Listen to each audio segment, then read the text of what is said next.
TV 2020 ekranlarından merhaba sevgili izleyenler. Gündem Özel programında Diyalog Medya Grubu Genel Yayın Yönetmeni Reşat Akar'la birlikte sizlerleyiz. Gündemimiz çok yoğun.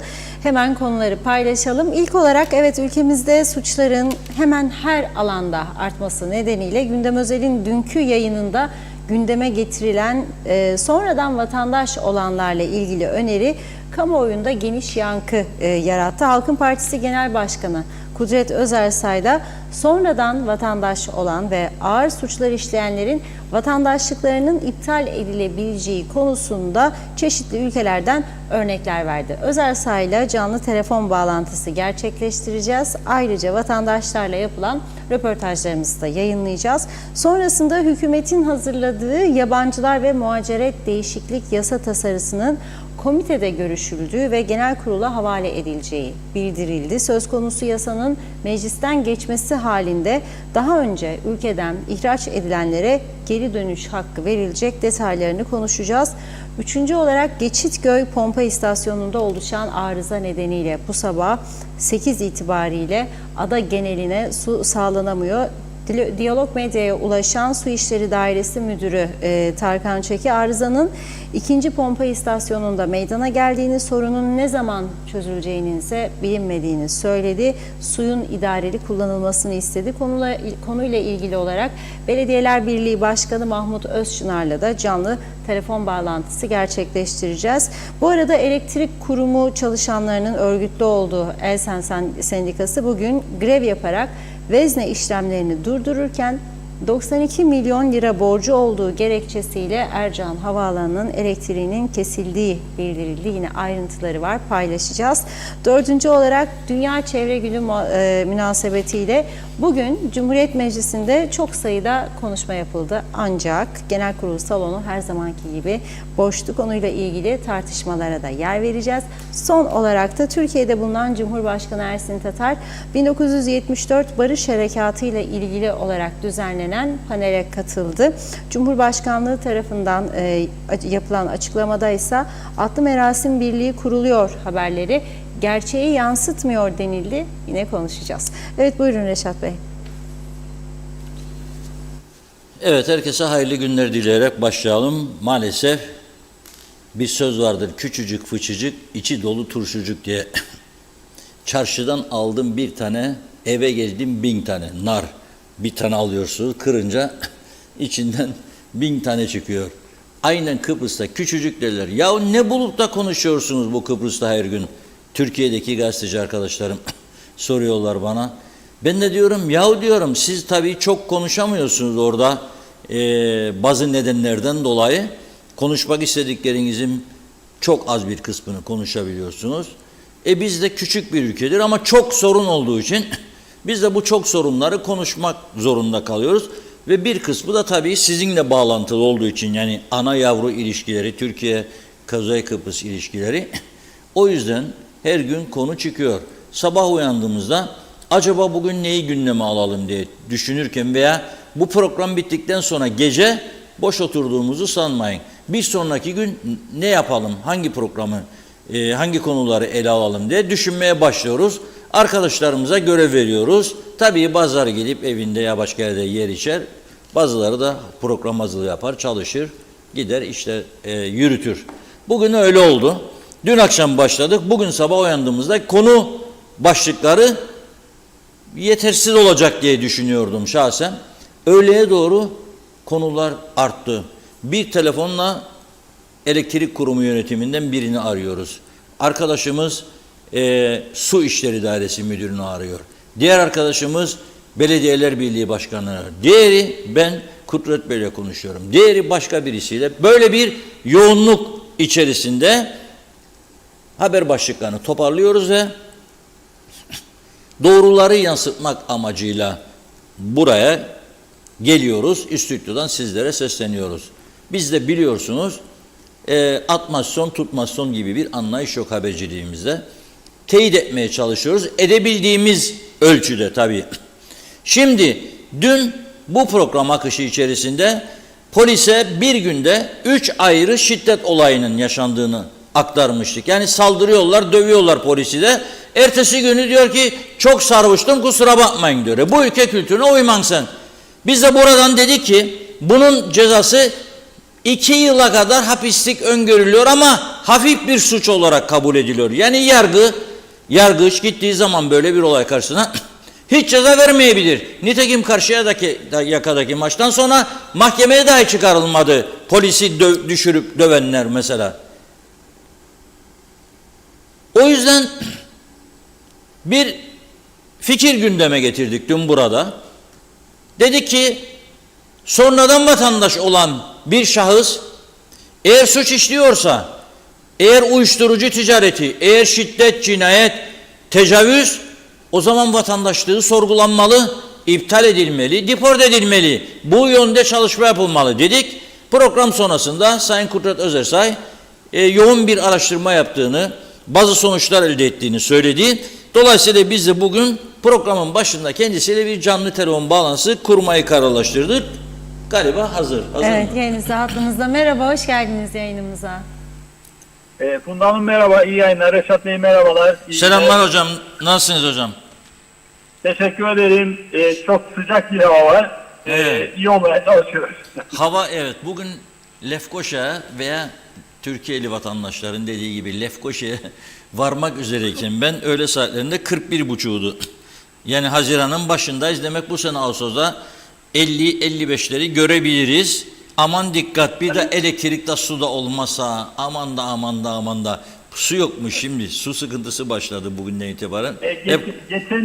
Geçen Cumhurbaşkanlığı seçiminden önce de hatırlar mısınız bilmiyorum ama bu defa da denizden gelen borular patladı. Gene su yoğurdu. Aynısı oldu. Barı yoğurdu ve aynısı oluyor sanki. Evet. Bu da denizden gelen patlamadı. İkinci bombada patlama oldu.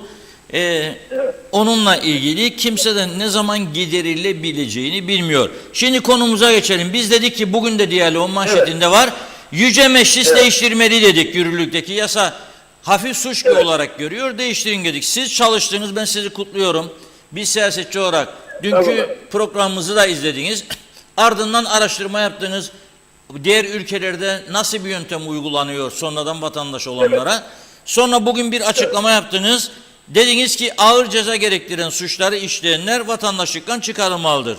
Şimdi bununla ilgili konuşalım. Mesela başka ülkelerde nasıl bir uygulama yapılıyor? Biz bunun benzerini Kıbrıs'ta nasıl yapabiliriz? Evet. Öncelikle ben teşekkür etmek isterim size. Çünkü dün bu fikir dediğiniz gibi sizin programda gündeme geldi. Bizim yurttaşlık yasamızda buna benzer bir düzenleme aslında vardı. Ama ben arkadaşlarımdan rica ettim. Bir araştırma yaptık. Dünyanın başka ülkelerinde durum nedir diye de bir inceleme yaptık. Bir kere öncelikle şunu vurgulamam lazım. Bu bütün vatandaşlar için geçerli bir uygulama değil. Dünyanın neredeyse bu konuda düzenleme içeren bütün vatandaşlık yasalarında sadece sonradan vatandaş olanlarla ilgili bu düzenleme yapılıyor ve özellikle bu ayrım yapılıyor. Çünkü yani sonradan vatandaş olanlarla ilgili değil, genel yapmaya kalkarsanız vatansızlık durumu ya da vatandaşlığını tamamen kaybetmesi ve yurtsuz, vatansız gibi bir durum ortaya çıkabilir tehlikesi olduğu için sadece sonradan vatandaş olanlarla ilgili bu düzenleme var dünyanın pek çok ülkesinde. Gerek bizim yurttaşlık yasamızda, gerekse Türkiye Cumhuriyeti yurttaşlık yasasında açıkça belirli bazı durumlarda sonradan vatandaş olanların vatandaşlığının sona erdirilmesi düzenlenmiş durumdadır. Ama daha ziyade işte ülke güvenliğini tehlike altına sokan, düşman sayılan veya savaştaki ülkelerin hizmetinde, devletlerin hizmetinde çalışan, ülkeye ihanet eden ve benzeri durumlarda olan kişilerin vatandaşlığının iptali var. Oysa başka ülkelerde bir Amerika Birleşik Devletleri'nde mesela terör örgütleri ve kara para aklanması konusuna bulaşmış olanlara, Almanya'da örneğin örgütlü suçlara bulaşmış olanlara, İtalya'da örneğin örneklerini verdim bugünkü açıklamamda, çocuk pornosu, çocuklara karşı cinsel taciz, tecavüz ve benzeri ağır suçlar işlenmesi durumunda örgütlü suçlara, çeteleşme ve benzeri şeylere karışılması durumunda, silahlı soygun durumunda, tahammüden adam öldürme ve benzeri konularda da sonradan vatandaş olanların vatandaşlığı sona erdirilebiliyor ve ülkeden gönderiliyor. Ve buna benzer düzenlemeler yaygın şekilde yapılıyor. Ülkelerin kendi ihtiyacına göre, karşılaştıkları problemlere göre bu düzenlemeler yapılıyor. Mesela İtalya'daki yurttaşlık yasasına sonradan eklenen maddeler ile bunlar konulmuş. Reşat, Evet. bu önemli bir şey. Yani bizde de zaman içerisinde ortaya çıkan ihtiyacı dikkate alarak bunu yapmamız zorunda hale geldi. Neden? Çünkü burada 15 yıl, işte 18 yıl çalışma izinli olarak bulunan bir kişi vatandaş olma hakkına sahip olabiliyor belli bir yıldan sonra. Evet, vatandaşlık yasasına göre vatandaş olabiliyor ama bahse konuk kişi bir an için düşünün. Bir çocuğa tecavüz veya benzeri şiddet eylemlerinde ve benzeri suçlarda yer alırsa, benzeri suçlar işlerse ne yapacağız yani? Diyeceğiz, sen zaten vatandaşımızsın, işte cezanı çek, hapishanede çık, hayatına devam et. Bu yaklaşım aslında özellikle Kuzey Kıbrıs Türk Cumhuriyeti'nde çok sayıda kişi, binlerce kişi sonradan vatandaş olduğu için bir noktada bu konuda bir tavır almak gerekiyor.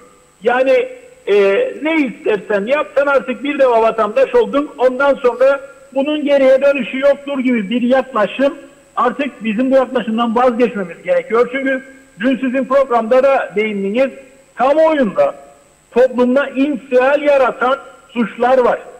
Toplumda infial yaratan suçlar işleyecek birileri ve halen daha sonradan vatandaş olmasına rağmen vatandaşlığı devam edecek. Bu ülkedeki huzur açısından artık sürdürülebilir bir şey değil. Özellikle insan kaçakçılığı, çocuklara karşı suçlar, işte dün bahsettiğiniz polise karşı, yani kamu otoritesi kullanan kolluk kuvvetini dövmek, şiddet kullanmak, örgütlü çete suçları işlemek ve benzeri konularda, uyuşturucu ve benzeri konularda, özellikle organize suçlarda bu gibi yasal değişikliğe ihtiyaç var.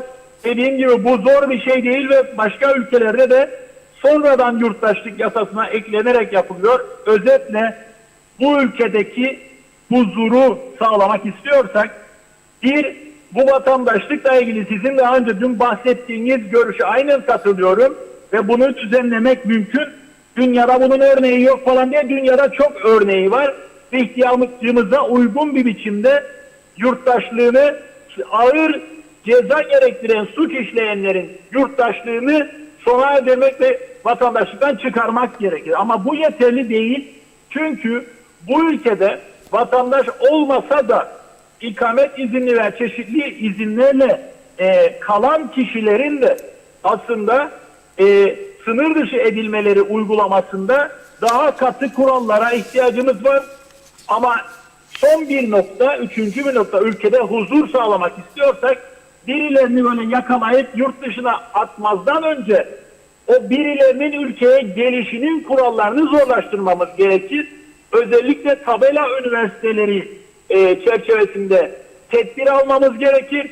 Çünkü basit bir öğrenci belgesiyle, ki onun da sahtelenebileceğini geçen haftalarda gördük, basit bir öğrenci belgesiyle bu ülkeye çok kolay bir biçimde giren ve öğrenci adı altında kalan ama öğrencilik dışında her şeyi yapıp suç işleyen, asayişi bozan, toplumda infial yaratacak suçlar işleyen, geçtiğimiz haftalarda görüntüleri basına yansımıştı. Bu kişilerle ilgili daha ülkeye gelmezden önce tedbir almamız gerekir. Burada yakaladım attım meselesi devlete bir masraf, polise bir masraf, polisin zamanını da çalan ve yeteri polis de olamayacak olan bir alan. Dolayısıyla bu üç noktada acilen düzenleme yapılmasına ihtiyaç var. Meclisimiz maalesef yine tatile giriyor, biliyorsunuz. Bu gibi konularda acil hareket edebilmeleri gerekir. Nasıl ki geçen hafta konuştuk, bedelli askerlik konusunda dövize değil asgari ücret endeksi olduğu için inanılmaz bir rakam ortaya çıktı ve gençler perişan durumdadır. Kredi almak zorundalar bedelli askerlik yapabilecek olanlar. Bu yasa nasıl ki bir an önce yaz tatiline girmeden meclis değiştirilmeli, bu bahsettiğimiz konuda da vatandaşlıktan çıkarma konusunda da ciddi bir duruşa ve yasada değişikliğe ihtiyaç var. Siz çağrı yapıyorsunuz ama bunu ne kadar dikkate alıyorlar ben emin değilim. Çünkü kendi menfaatleri söz konusu olduğunda siyasi partiler mahkeme tarafından denetlenmesin diye kendi kendilerine kıyak çektiler. Bir gecede yasa yaptılar 24 saatte. Seçime giremediler. Bir gecede yasa yaptılar. Cinsiyet kotasını değişikliği yaptılar. Yine seçime girdiler. İsteyince bir gecede 24 saatte nasıl ki yasa yapabiliyorlar? Buyursunlar, bu konuda da o kadar açık bir ihtiyaç var. O kadar ciddi bir infial var toplumda ve asayiş, güvenlik sıkıntısı var. Rahatsızlık var. Toplum huzursuz bu konularda. Buyursunlar 24 saatte bir gecede bu konuda da yasada gerekli değişikliği bir zahmet yapsınlar diyorum. Evet, çok doğru söylüyorsunuz ama bugün bizim stüdyomuzda Özlem Hanım'ın konuğu vardı. Omatçin Bey, Ticaret Odası yönetiminden bir Evet. tasarıdan söz etti. Yabancılar ve muhaciret değişiklik yasa tasarısı. Sadece özetinden bahsedeyim. Ben bunu gördüğümde bayağı ürktüm. Diyor ki meclise gidecekmiş önümüzdeki hafta genel kurula. Şöyle diyor, kaçak öğrenciler, yani geldi buraya öğrenci kaydı ama okula gitmez, dışarıda çalışır. Yakaladı polis, bir asgari ücret karşılığı ceza ödedikten sonra çalışabilecek ülkede kalıp veya ülkeden deport edilenler, yani sen bunu gönderdin, burada kaçaktır veya suç işlediği, bir asgari ücret karşılığı ülkeye çalışma için geri gelebilecekler, aileleri de 60 gün izinli olabilecekmiş. Bu nasıl bir durum bu ya? Ya bir taraftan biz kontrolden çıktığını durumun söylüyoruz. Polisler dayak yiyor. Kimdir polisleri döven? Yani polisleri döveni bırak. Diğer olaylar, cinayetler, tecavüzler, uyuşturucu patlaması. Bu özellikle yabancı uyruklu öğrenciler, Afrika kökenliler ne uyuşturucu ticareti yapıyorlar. Memleket tozla kaplanmış vaziyette ve polis bunlara yetişemez duruma geldi. Bu yasada ne amaçlanıyor? Yani Kudret Bey, siz gördünüz mü bunu? Hayır, Reşat Bey, bu konuda artık böyle af düzenlemelerini gerçekten ihtiyaç olduğunda 1000 defada bir yapacaksanız bir de çizgi çekmeniz gerekir. Kuzey Kıbrıs Türk Cumhuriyeti şu anda bir yandan Güney Kıbrıs'ta olan sınırlarımız, bir yandan denizden giriş, bir yandan ülkemize özellikle tabela üniversitelerinin sağladığı gerek sahte evraklarla gerek başka şekillerde delikli peynire döndü burası. Sormagir anına döndü. Dolayısıyla böyle bir ortamda tedbirleri arttırmak gerekirken, sıfır tolerans uygulamak gerekirken, ülkeye giriş çıkışlar bağlamında, ülkede kalma bağlamında ve vatandaş kalma bağlamında tedbir almak gerekirken tam tersini yapmaya yöneliyorlar belli ki ve burada çalışma hayatındaki ihtiyacı karşılamak kisvesi altında eğer bunu yapmaya kalkıyorlarsa gerçekten bu memleketi düşünmüyorlar demektir. Çalışma hayatı bağlamında bazı kolaylaştırmalar gereklidir. Daha önce sizinle canlı yayınlarda konuştuk. Onu anlarım ama daha önce sınır dışı edilmiş olan kişilerin özellikle burada ailesi yoksa sınır dışı edilme sebebine bakmaksızın ülkeye geliş imkanı yaratılması yeni bir kaosun başlangıcı olur. Umarım böyle bir adım atmaya kalkışmazlar. Vallahi ben özetini okudum. Bayağı önümdedir uzun uzun sayfalar. Bu bizim konuştuğumuz ve beklentilerimiz vatandaş olarak çerçevesine uygun değildir. Bu fikir kimden geldi, bu akıl kimden geldi bilmiyorum. Bazılarının belki birkaç tane sonradan çok gelişen, Allah versin gelişsinler de müteahhitlerin fikri olabilir. İşçi bulamıyoruz ya falan dedilerse bir meyhane gecesinde. Tamam şey edelim falan olabilir. Ama senin işçi bulamaman evet önemlidir. Resmi bir şekilde Türkiye Büyükelçiliğine yazarsınız. 100 tane inşaatçı isterim, kalıpçı isterim, ben ne isterim. Ödeyebileceğiniz rakamı da verirsiniz. İzin verir size ve herhangi Türkiye'de bir suça karışmamış getirirsiniz. Başka bir şeydir. Bu Türkiye veya Afrika ülkelerinden geldi de gitti de hem ihraç etti meninde hem de bağışlayın meninde gelsin de gene çalışsın da inşaatlar devam etsin de falan, ben yok böyle bir şey olamaz. senin kazancından bizim- daha önemlidir benim ülkemin insanının can ve mal güvenliği. Ne münasebet. %100. Bizim Çalışma Hayatı Komitesi yetkilisi olan arkadaşlar da bu taslağı incelemelerini isteyeceğim. Önümüzdeki günlerde konuşacağız. Evet, çok teşekkür ederiz Sayın Çok Özersay. teşekkür ederim. İyi yayınlar dilerim. Şimdi tabii bu konuda vatandaşların da görüşlerini aldık. Yani öyle boş konuşmak doğru değil. Vatandaşların da görüşlerini aldık. Yani böyle suç işleyenler ne olacak? Yani ne tür karar almak lazım haklarında? Şimdi tekrar ediyorum, işçi ihtiyacı var. Ben bunu gözlemliyorum. Ama şimdi eğer suç işleyen adamlar bu ülkede gelip kalacaksa hayır. Hayır.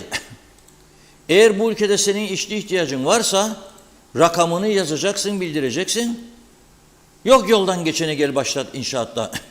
Beton yoğur yahut da bilmem yük taşı. Yok. Araştırması yapılacak. Güvenlik soruşturması. Nasıl? Nasıl? Öyle arkadaşlarımız var bizim. 20 sene 25 sene burada çalıştı. Konuşması bile Kıbrıs şivesi oldu. Ama güvenlik soruşturması ne olumlu ne olumsuz gitmedi diye muhacerete vatandaş olamadılar. Bir tane basit suç işlememiş insanlar var bildiğim. Bir tane, bir kişinin saç telini çekmiş olmayan insan var. Öte taraftan siz geldiğim memlekette birinin suç işlemiş adamlar var. Bu bizim internetimize düşmedi diye, web sayfamıza düşmedi diye, polis muhaciretimizin bilgisine getirilmedi diye nasıl olacak bu iş? Yani buna abi göz yumacaksınız, gelecek, ondan sonra da suç işleyecek. İhtiyaç vardı memleketin çünkü konut patlaması, inşaat patlaması var falan filan. Olur mu öyle şey? Yazacaksınız, 100 milyon nüfus var Türkiye'de. Yazacaksınız Türkiye Büyükelçiliğine yazılı olarak 100 tane kalıpçı isterim, 50 tane betoncu isterim, 30 tane marangoz isterim. Neyse çalışma dairesi elçiliğe gönderecek, elçilik bulacak, garanti verecekler size Türkiye'den. Herhangi bir vukuatı yoktur, suç işlemiş değildir ve siz de ülkeye getirirken öyle sözleşmeler imzalayacaksınız ki en ufak bir suç karşılığında geri gidecek. 2. Vatandaşlık stop. Yeter. Vatandaşlık yok artık. Beyaz kimliğini alacak, her sene çalışmaya gitmeyecek eğer suç işlemezse. Suç işlerse o da iptal. Yok, benim kaderimi, benim geleceğimi sen gelip buraya tayin edemezsin. Hiçbir ülkede yoktur bu. Belirli bir süre doldu, tamam ama buranın artık şeyi bitti. Kaldırmıyor buranın nüfusu bu yükü. Bu açık ve net. Buranın nüfusu bu yükü kaldırmıyor. Arkadaşımız Ömer Kadiroğlu'na söyledik. Bugün havada, karada, denizde git sor bakalım ne düşünüyor vatandaşlar, izleyelim. Ülkemizde özellikle uyuşturucu ve şiddet suçlarında ciddi bir artış var. Sizce bunun sebebi nedir? Bunun sebebi bence yani kontrolsüzlüklerden dolayı. Yani başka bir şey yok. Kontrol olması, giriş çıkışlarda, şeylerde, onları devamlı kontrol altında olması lazım. Evet. Tabii denetlenmesi gerekir. Peki sonradan KKTC vatandaşı olup da ağır suç işleyenlerin vatandaşlıkları sizce iptal edilmeli mi? Bence edilmesi lazım. Yani bir şeyler yapmak isterse idarecilerimiz bunları yapması lazım. Tabii düzeltme amaçlı suçlular bence ülkede barınmaması lazım yani. Öyle gerekir. Vatandaşlıkları da çok ağır suçlarda alınması lazım. Çok fazla yorum yapamıyorum ama bence siz de bildiğiniz gibi yönetimdendir. Bu kadar artışın caydırıcı bence cezaları olmadığından dolayıdır. Caydırıcı bir şey olmuş olsa şu an bu kadar ilerleyeceğini zannetmiyorum. O yüzden umarım ki hükümet bu konuda çok güzel, caydırıcı hem trafikte hem artı bu söylediğiniz uyuşturucu ve benzeri suçlarda ilerleme kaydeder. Peki sonradan KKTC vatandaşı olanların ağır suç işlemeleri halinde vatandaşlıkları sizce iptal edilmeli mi? Şimdi burada yıllarca kalmış insan olarak bunlardan bir tanesi ben aşağı yukarı 98'den beri buradayım. Herhangi bir suça karışmışlığım yok. Ama örnek veriyorum benim gibi vatandaş olmuş bir insan sonradan böyle suçu varsa tabii ki çekmesi gerekiyor. Ama eşi, çocuğu burada doğduysa öyle insanların da geriye iptal edip ondan sonra da iptalin biliyorsunuz sonunda vatandaş olmadığı için deport olma olayı var. Bu da ona yansıyacağı için buna çok sıcak kendi düşüncemi söylüyorum. Bakmıyorum. Ama tek şahıs, tek kişiysem o olabilir. Yani bunu ya tabii şimdi burada şöyle bir durum var. İnsanlar parçalanma olayı var. Ailenin kopma olayı var. Ama tek bir insan olursa hiç sıkıntı değil. Ama bunun da göz önünde bakın suçu kabul etmiyorum. Bunu bu arada onaylıyorum demiyorum. Bunu iyice bir milletvekillerimiz bunu iyice bir tartıp içmeleri gerekiyor. Ona göre bir yasa çıkarmaları gerekiyor. Yani aile olduğunda bir göz önünde bulundurulması bence gerekiliyor. Benim düşüncem bu yönde. Bunun sebebi kontrolsüz gelen yabancılar ve bir de denetimsizlik. Diyorsunuz. Evet. Peki sonradan Kuzey Kıbrıs Türk Cumhuriyeti vatandaşı olup da ağır suç işleyenlerin sizce vatandaşlıkları iptal edilmeli mi? Hemen iptal edilmeli ve bu ülkeden gönderilmeli. Kolay kazanç. Başka bir şey yok. Kolay kazanç. Hızlı bir şekilde para. Nasıl önlenebilir? Polisin tedbirleri. Ben emekli polisim. Her şey polisten beter. Alacağı önlemler. Ailelerin de bu işe önem vermesi lazım. Çocuklarının eve ne saat girdiklerine dikkat etmeleri lazım. Peki ülkeye giriş çıkışlarda bir şeyler yapılabilir mi? İşte hepsi polise bağlı. Hepsi polisin elinde. Bütün giriş çıkışları kontrol eden kim? Gene polis. İçeride emniyeti sağlayan kim? Gene polis. Yani polise büyük iş düşer bu işte. Peki sonradan KKTC vatandaşı olup da ağır suç işleyenlerin sizce vatandaşlıkları iptal edilmeli mi? Tabii ki. Her yönden girişler, çıkışlar, devreleri daha farklı olması lazım. Yani nasıl tarif edeyim bunu? Her şey polisten biter. Öyle söyleyeyim ben. Tabii ki her şey. Evet. Peki sonradan Kuzey Kıbrıs Türk Cumhuriyeti vatandaşı olanların ve ağır suç işleyenlerin vatandaşlıkları iptal edilmeli. Tabii ki iptal edilecek. Bir daha girmesin diye kırmızı da pasaportlarına mühür vurulacak. Kesinlikle denetimsizlik ve mevcut devleti kayla almama. Yani insan nerede bir suç örgütü kurar, denetimin olmadığı yerde, serbest olduğu yerde, rahat hissettiği yerde. Evet. Peki nasıl önlenebilir bunlar? Ciddi olarak, insanlar ciddi olacak, devlet olacak ama insanlar da ciddi olacak. İnsanlar bir şeye inanmadığı sürece hiçbir şey olmaz. Bu ülkede insanlar artık hiçbir şeye inanmaz. İşte artık ömürlerini tüketmeye. Mevcut herkes malını mülkünü satsın, bu mevcut sürede yaşasın etsin. Gerisi tufan. Evet. Felsefe bu. Evet. Peki şunu sorayım. Sonradan KKTC vatandaşı olup da burada ağır suç işleyenlerin sizce vatandaşlıkları iptal edilmeli mi? Kesinlikle. Yani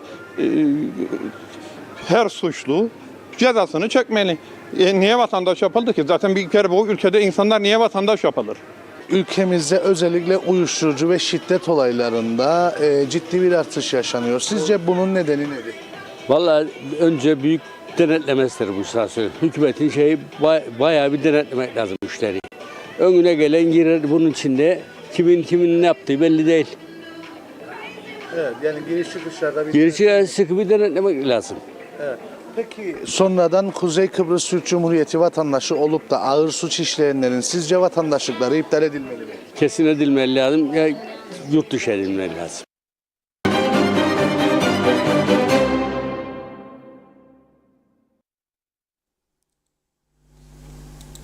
Yani gördüğünüz gibi sıradan mikrofon uzatılıyor.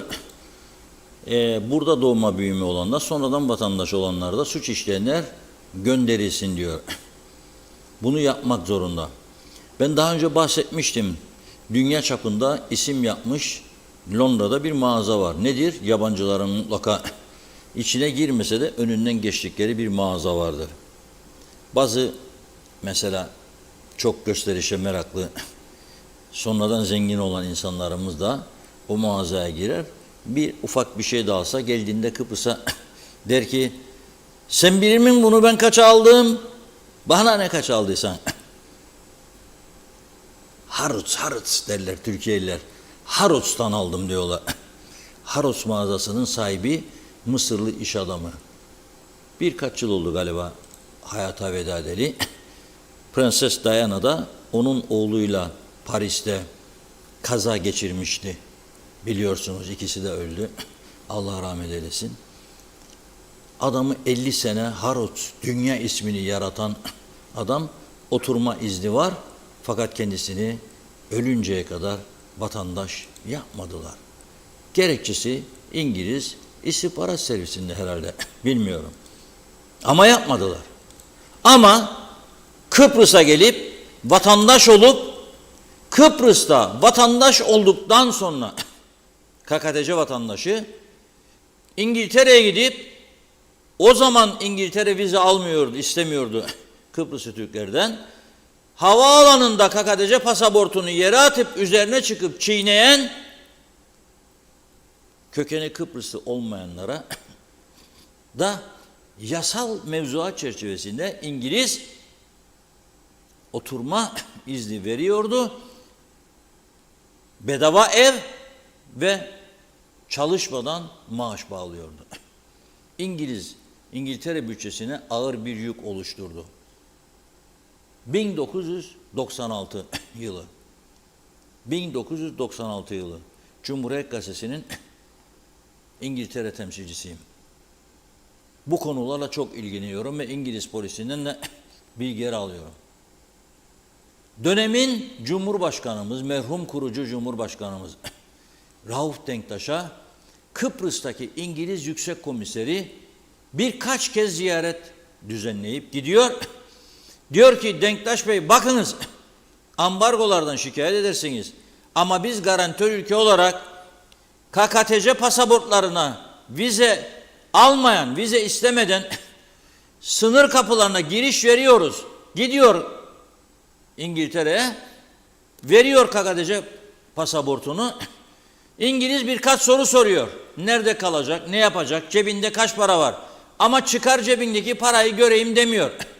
Bilgisayarında bir güvenlik taraması yapıyor. Var mı yok mu bir isim kaydı falan. Sonunda küçük bir kağıt parçasına immigration 6 ay vize vuruyordu. 6 ay. Ben hatıra olsun diye bir 30-40 tane saklıyorum onlardan. Seyahat çantamda vardı. Çok gidip geldiğim için o vizelerden sakladım bir miktar işte hatıra olur diye falan. Neyse. Tamam derdi Denktaş Bey. Vermeyin bunlara derdi pasaport, vermeyin vatandaşlık derdi. Çünkü zaten bunlar Türkiye aleyhtarıdır. Ama biz burada oy meselesi, o zamandan beri siyaset böyledir. Oy versin çünkü bu Kıbrıslılar dönektir. Yarın gider CTP'ye verir.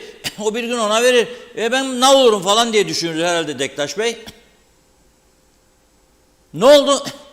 Vermeye devam edilince İngiliz dedi. Tamam dedi. Durdurdum girişleri. Böyle durdu bu iş.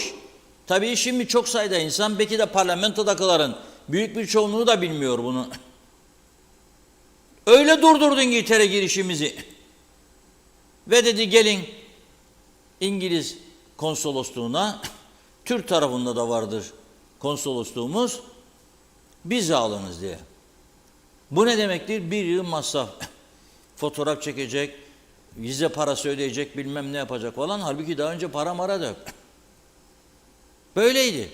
Biz sebep olduk da kapandı İngiltere'nin kapısı. Çünkü izlediğimiz siyaset özellikle kişisel çıkara dayalı siyaset olduğu için. Böyle. Tabii dönemin Türkiye yetkililerine de zaman zaman bilgi verilerek yapılırdı bu işler.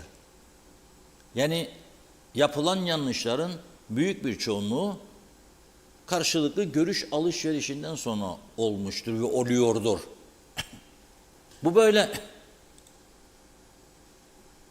Yani bunu da inkar etmek mümkün değil. Buyurun Funda Hanım. Mesajlarınıza başlayalım. Teşekkür ederek İzzet Ahmet'le iyi yayınlar diliyor. Şerife Turgay Derya, Ayten Russo, Osman Önem'de, Erdal Yarkın, Erol Topçu'da hayırlı yayınlar dilemiş. Osman Rakibet, güzel haberlerin olduğu bir gündem özel programına iyi yayınlar. Kaan Kuzey Mausalı, engelliler ve yoksul aileler için verilen ve yansıtılmayan artıştan hala ses yok. Memura yapılsaydı bu davranış çoktan grevler başlardı. Zaten dalga geçerler gibi komik bir engelli maaşı verilir. Onu da yüzlerine gözlerine bulaştırdılar. Kemal Osman Ceyhanlı, sıcaklar daha yeni başladı, su yok. Hoş geldin yaz demiş. Ertuğrul Kanık, Ercan'ın elektrik borcu 92 milyon, vatandaşın borcu 1000 lira. 92 milyon lira elektrik borcunu devlet olarak affedelim. Vatandaşın 675 lira ve üstü borcu olunca çat diye hemen keselim. Sorsan ülke Paris ama hayat şartları Meksiko City. Mehmet Uluçaylı, o ki Türkiye bize suyu sağladı, arızalan pompalar niye onaramıyoruz? Bu kadar mı beceriksiz olduk? Ulus Barani Elektrik Kurumu Ercan Havaalanı'nın 90 milyon olan borcundan dolayı kesmesi hükümet yanlısı ve taraftarı olan Emrullahçı'ya çok ayıp ettiler. 300-500 lira borcu olan gariban vatandaşa niye elektriğini kesmiyorlar? Salih Zihni, İngiltere'de bir yabancı İngiliz vatandaşlığından atılır ve memleketten kovulur. Hakan Varnamaz Panter, bir an önce meclis lağvedilmeli. Hiçbir kurum, kuruluş, belediyelerde hiçbir hizmet verilmiyor vatandaşa demiş. Kökten değişim şart. Havva Erkovan, Kudret Hocam susmayın, hepsinin paçalarından sahtekarlık akar. Mehmet Uluçaylı, 92 milyoncuk bir borcu olan havaalanı işletmesinin elektriğini kesmek büyük ayıp, bağışlayın. Vergi borcu gibi yandaşa bu yapılmaz. Ey insaf edin, garibandır demiş. Caner Aspava, Gürkan Giritli, Ali Kereş, Serdar Casurer, Ali Dayı, Ergün Yahat hayırlı yayınlar diledi. Kamil Köse, İngiltere'ye geçebilmek için bayrak yakanlar için de var mı bir yasa diyor. Mehmet Uluçaylı, çevre günüymüş bugün. Çevreciler nerede? Long Beach'te dere yataklarına inşaat izni verenler çevreyi devlet eliyle yok ediyorlar. Kimse ses çıkarmıyor. Maksat yandaş sevinsin. Ali Cevat, Reşat abi, bir hafta önce pazar öğleyin bir yerde, gölgede, serin bir yerde ansızdan yanımda motorlu polis durdu. Alkol var mı bu saat? Hayır dedim. Üfleyin dedi. Uygun dedim. Ölçtü, hiçbir şey yok. Sorayım diyor. Sizler dolu attınız, maalesef boş çıktı. Her şikayet edenle bunu uygularsanız çok yazık demiş. Beni suçlu diye tutuklayacaktı. Amacı buydu diyor. Evet. Celal Harun, polisimize güven vermek çok önemli. Güven duymak daha da önemli ama en önemlisi duyulan güveni boşa çıkarmamak. Adalet ve güven istiyorsan polisimize sahip çık. Polis trafik kontrolü yapıyor, darp ediliyor. Futbol maçına gidiyor, darp ediliyor. Şimdi bunlara halk olarak tepki koymaz, polisimize sahip çıkmazsak yarın adalete ve güvenliğimize ihtiyacımız olunca bizi koruyacak bir polis teşkilatını yanımızda bulamayacağız. Necdet Mavi Gözlü, Kuzey Kıbrıs Birleşik Afrika Pakistan Cumhuriyeti'nden iyi yayınlar diledi her zamanki gibi. Evet, vatandaşlığın Golifa dağıtır gibi dağıtıldığı bu ülkede niye vatandaşlığın iptal edilmesi o kadar zor? Vatandaşlığı aldığı 75 gün içinde bir suç işlemezse ve 75 günden sonra bir suç işlerse vatandaşlıktan çıkarılamazmış. Bu ne turşu, bu ne lahana. 10 yıllık vatandaşlık almış olsa bile suç işlediği anda iptal edilip deport edilmeli. Bu durumlara gelmeden önce vatandaşlık verirken biraz daha sıkı tutmalı. İsterse 50 yıl burada kalmış olsun, verilmemeli. Memleketi sorma girhanına döndürdüler. İpini koparan soluğu burada alıyor. Bir de beleşten vatandaşlık verin gitsin bakalım. En sonunda kaçacak ülke bulamayacağız. İsmail Bükülmez çözüm, Afrikalıların ne isim altında olursa olsun adaya girişleri yasaklanmalı. Evet, ırkçıyım, ülkede düzen bırakmadılar, amaçları öğrencilik değil diyor. Sayar Aker, mecliste kebap saltanatı, sürdürenlerin saltanatlarına son verme zamanıdır şimdi, oyalanma yapmayalım demiş. Zeren Turalı, Kuzey Kıbrıs'ın geldiği çizgi nokta arabanın ön dingilinin kopması durumuna benzemekte. Her şey duvara tosladı. Suçlular, çeteler, mafyalar diyarı kılındı.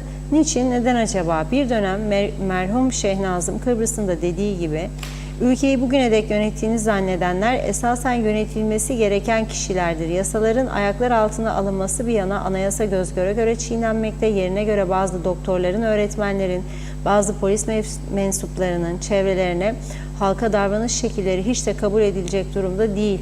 Kısacası bazı kamu mensuplarının davranış şekilleri, kendini bilmez kişilerin haklı haksız olmaları bir yana, kamu mensuplarına şiddet uygulamaları asla göz ardı edilmemeli. Bazı kişiler karşısındakine diyor insan gibi davranmıyorlar. Bir yerde ahlaki değerler çökmüş, güven ortamı yitirilmiştir. Kamil Köse önce kendi insanını düşünsün, hükümette bakarız demiş. 15 sene önce söyledik bunları, günaydın diye de ekledi.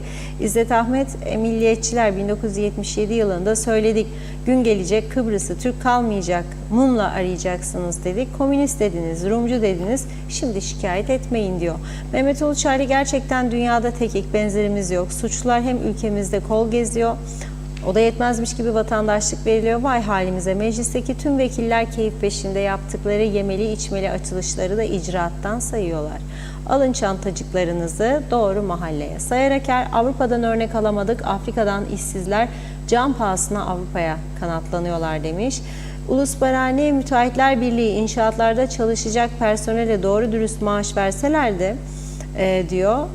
O bir kısım Türk güneye çalışmaya gitmezdi. Kusura bakmayın demiş. Ülkede kimse lolo okumasın. Ömer Meraklı muhtar, su kıtlığı varmış. Araplar soruyor niçin su yok diye. Açıklamayı hükümet İngilizce'de yapsın. 1 milyon nüfus var, 900 bini Türkçe bilmez dedi. İrfan Kutluer'i de okuyalım. Bu gidişle gelecek geçmişten daha karanlık olacak. Bunlar çete reislerini vatandaş yaparlar, düzgün insanları yapmazlar diyor. Aynur Yüzügüler iyi yayınlar diledi. Kamil Köse, bakkalı çakkalı denetlediler de kaldı bunlar demiş. Celal Harun, makam, mevki, rütbe, ünvan insanoğlu için hepsi cekettir. Günü gelir ya ceketi asar emekli oluruz ya da bu dünyadan göçeriz. Arkamızdan yaptıysak sadece insanlığımız kalır dedi. İrfan Kutlar, belli bir süre inşaatlar dursun demiş. Örneğin yaz dönemi çalıştırılması yasak olsun ki kışın işbaşı yapsınlar. Bu sürede TC'den, işçi kurdan işçi talep etsinler diyor İrfan Kurt. Evet, daha sonra yine devam edeceğiz. Teşekkür ediyoruz. Buyurun. Evet, şimdi çok önemli bir konuya geçiyoruz. Buradan geriye doğru giderseniz, yani bizim yayınlarımız Facebook'tan da bulabilirsiniz, YouTube'dan da bulabilirsiniz. Ama şöyle bir şey, bazı yayınlarımız siliniyor. Onun için farkındaysanız son zamanlarda pek şarkı dinletmiyoruz. 2 gün önce TRT'nin Facebook sayfasından, yani herkese açık, herkesin dinleyebildiği sayfadan kısa bir şarkı yayınladık. Ardından YouTube bizi, o günkü programı iptal ediyor. Bu arada bizi işten sonra, iş çıkışı evinde veya yolda giderken YouTube'dan izleyen, özellikle yurt dışındaki izleyicilerimizden epey mesaj alıyoruz. Bugünkü programımız YouTube'da yok diye. Aslında YouTube'da vardı ama o şarkı yüzünden hemen YouTube atıyor. Facebook atmıyor, bu defa YouTube atıyor. Bu telif hakları falan anlaşılır gibi değil. Kontrol ettiriyoruz arkadaşlara. Telif yoktur diyorlar. TRT de yayınlıyor ama ondan sonra böyle. O yüzden şimdi de mesela özelden yazıyorlar. Bazı yerlerde elektrikler kesikmiş. İzleyemiyoruz. Ben de onlara yazıyorum. Facebook'tan izleyin bizi veya YouTube'dan. Onun için sizlerden de rica ediyorum. İlk defa bunu rica ediyorum. Paylaşın siz de programımızı. Elektrik kesilirse evinde, çünkü bizi izleyen ezici bir çoğunluk, yani Gündem Özel'in %95'in üzerinde izleyicisi evinde televizyonda bizi rahat otururken geniş ekran çok güzel izliyorlar. Bizi Facebook'tan veya YouTube'dan izleyenler ise ya evde ya iş yerinde olmayan, yoldadır ya da iş yerinde televizyon yoktur. O insanlardır, çalışırdır, orada izliyordur. Ama paylaşırsak bunu daha çok kitleye ulaşma şansımız olabilir. Bir de Gündem Özel Facebook sayfamızı devreye koyduk. Bunun için de çok teşekkür ediyorum. Sayfanın devreye girdiği ilk gün yaklaşık 15 kişiye ben arkadaşlık gönderdim. Derya Hanım var bizim, o da bir 5-6 kişiye gönderdi. Bir hafta oldu. O günden sonra Biz kimseye arkadaşlık göndermedik. Sağ olsun izleyicilerimiz. O 5-10 kişiden sonra bu görüldüğü için bize her gün ortalama 100 tane arkadaşlık teklifi geliyor. Tahmin ederim bir hafta sonra 5000 sınırını doldurmuş olacağız. Bu ilgiye de ayrıca teşekkür ediyorum. Şimdi burada devamlı konuştuğumuz bir mesele var. Elektrik kesintileri konuşurken dua edelim de suyumuz da kesilmesin diyoruz. Neden? Çünkü birkaç yıl önce biliyorsunuz Anamur'dan deniz altından gelen borularda kopma olmuştu ve aylar sürdü tamiratı. Deniz dalgalıdır, fırtına vardı. Gemiler oraya gidemiyor, edemiyor falan. 700 kusur milyon Türk lirası da maliyeti oldu ve bu para KKTC'ye yapılması öngörülen mali yardımdan kesildi. Yani bizim yol ihtiyacımızdan kesildi, hastane ihtiyacımızdan kesildi, ilaç ihtiyacımızdan kesildi. Elbette bir bütçe var. Yani Türkiye havadan atın yavru vatana bir 700 milyon daha değmez ya. Hazırladığı yardım miktarını meclise gönderir.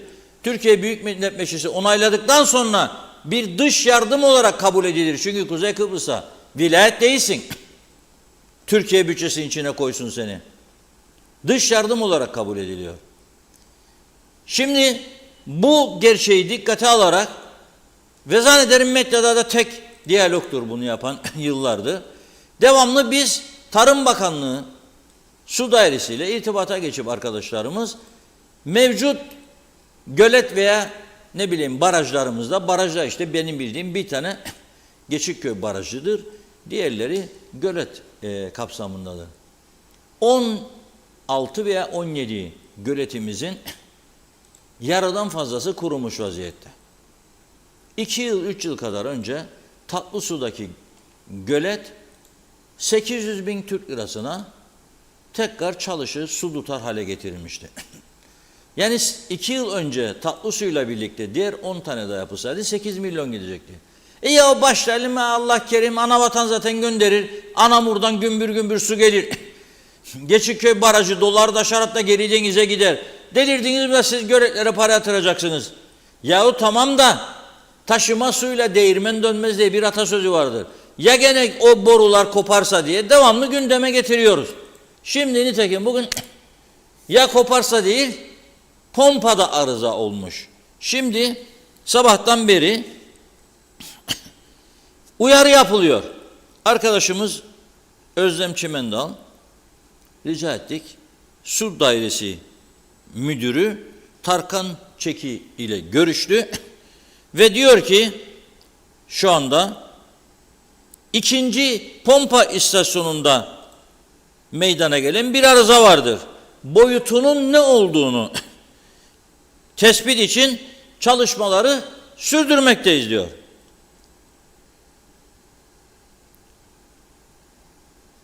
Tamir ne zaman bitecek diye soruyor kendisine. Önce diyor boyutunu ortaya çıkaracağız. Dolayısıyla ondan sonra ne olacak diyor. Tamiratının ne zaman biteceği konusunda kesin bir şey söylemek doğru olmayacak diyor. Bu sistemler elektrik düğmesi gibi açılıp kapamakla olmuyor. Önce açılıp arızanın ve boyutunun ne olduğu detaylıca analiz edilecek ve tüm detaylar göz önünde bulundurularak tamire geçirilecek. Suyun çekilmesi gerekir ki görebilelim. Bir basmaya 5000 tonaja yakın su basan kapasitesi olan bir sistemdir. Bittiği zaman da tekrar işleme alınabilmesi için belirli bir süre isteyen bir sistemdir.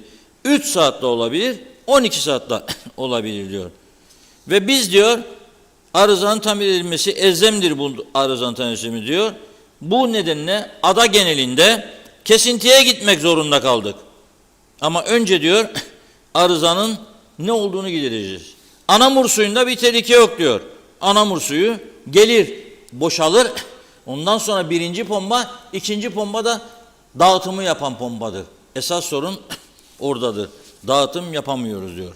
Dolayısıyla dağıtılmayan su depolama alanında bekliyordu. Yedek parçaları var. Biz bu çalışmayı devlet su işleriyle birlikte yürütüyoruz diyor. Şimdi ne kadar su ihtiyacınız var diye ihtiyacı var Forever TRNC'nin diye soruyoruz. O da diyor ki değişik aydan aya değişiklik gösteriyor ama ortalama 3 milyondu diyor. 3 milyonu aşkın miktarda su dağıtımı yapıyor. 3 milyon metreküp üzerinde mesela Mayıs ayında 3 milyon 518 bin metreküp su dağıtıldı diyor. Bak turizmin çok yoğun olduğu bir ay değil Mayıs. Otellerde doluluk oranı %30'dur. Bu doluluk oranının yaz aylarında inşallah maşallah ki olacağını zannetmiyorum bu sene. 60'lara 70'lere çıkar ama tekrar ediyorum olacağını da pek sanmıyorum. Çünkü Kuzey Kıbrıs artık çok pahalı bir yer oldu. Asgari ücret Türkiye'nin 2 katı. Efendime söyleyeyim elektrik pahalı. Efendime söyleyeyim su pahalı. Diğer girdiler pahalı. Meyve Türkiye'nin 3 katı. Zepse Türkiye'nin 4 katı. Türkiye bile pahalı. Alkollü içecekler Türkiye'ye paralel olarak pahalı. Bu tarafta daha ucuza Yunan adaları açıldı Türk turistler için 10 tane ada. Oraya akıyor dalga dalga Türk turistler. Kasino mu istiyorsun? Orada kasino dolu adalarda 1,5 saat tekneyle Marmaris'ten Bodrum'dan geçiyor. O eskiden de 70'li yıllarda Kıbrıs'a çıktık bir şarkı vardı ya Kıbrıs'a diye şarkı çalardı herkes şıkır şıkır oynardı. Bitti o iş. Şimdi 20 Temmuz geliyor tabii. 50. yılda Girne'den yol bağladık Anadolu'ya şarkılarını tekrar dinleyeceğiz. Kokteyl verilirse o Allah Allah viskileri dökülürken gene ne nutuklar dinleyeceğiz. Bugün bu arada Cumhurbaşkanı da Türkiye'de 50. yıl münasebetiyle bir gösteriye davet etmişler. Biraz sonra kısa bir video gösterimiz olacak. Bizden ayrılmıyorsunuz çünkü bilinmeyen her şeyi burada öğrenirsiniz ve doğrusunu yalan dolan yok, atmasyon yok, teyit etmemiş bir şeyi yayınlamaz. Yanlışımız da olursa özür dilemesini biliriz. Olduğu zaman lütfen bizi uyarın. Araştırırız, doğrusunu da tekrar söyleriz. Şimdi böyle deyince Su İşleri Dairesi Müdürümüze Tarkan Çeki'ye çok teşekkür ediyorum. Muhabirimizi boş çevirmedi en azından. Bilgileri verdi. Bu arada dedi ya 3 milyon metreküp civarında bir ayda su ihtiyacımız. Şu anda Güney Kıbrıs'ta ne kadar su var biliyor musunuz barajlarda? Söyleyeyim mi size? Merak ediyorsunuz. Şu an bugün itibariyle bu saat, kaçtır saat şimdi? 17.36. 4 Temmuz, öyle mi bugün? 4 Temmuz mu? 4 Haziran özür dilerim. Bir ay öne gidiyorum ben neyse. 4 Haziran saat 17.37. Şu anda güneydeki barajlarda 122 milyon metreküp su var. Bakın bizim aylık 3 milyonmuş ihtiyacımız. 12 ile çarpalım 36. 1 yıl. 2 yıl 72. 3 yıl yetecek kadar bize adamların su stoğu var. Ve buna rağmen geçtiğimiz hafta içerisinde Avrupa Birliği ile görüşmeye gittiği Rum Tarım ve Enerji Bakanı ve dedi ki bir yıl öncesine oranla su kaynaklarımızda azalma var. Kurak bir yıl geçirdik dedi. Çünkü geçtiğimiz yıl böyle bir günde 4 Haziran 2023'te barajlarda 190 milyon metreküp su varmış. Şimdi 122 milyon var. Bunu tehlike görüyorlar ve aman aman diyorlar. Susuz kalırsak ne olacak? En önemli gelir kaynakları turizm. 4,5 milyon turist bekliyorlar bu sene. 4,5 milyon su ister. Ve Avrupa Birliği ile proje geliştiriyorlar ve denizden arıtmaya daha fazla önem ki şu anda var yani denizden arıtma. Bir de tarımsal alan var. Ekiyorlar, biçiyorlar. Sabah saat 4'te kalkan uçakla İngiltere yaş sebze gönderiyorlar. Nasıl biz saat 9'da markete gittiğimizde buluyoruz, onda da İngiltere'de giden buluyor. Biz burada narinciye dalında kaldı, ne yapacak anam, öf püf.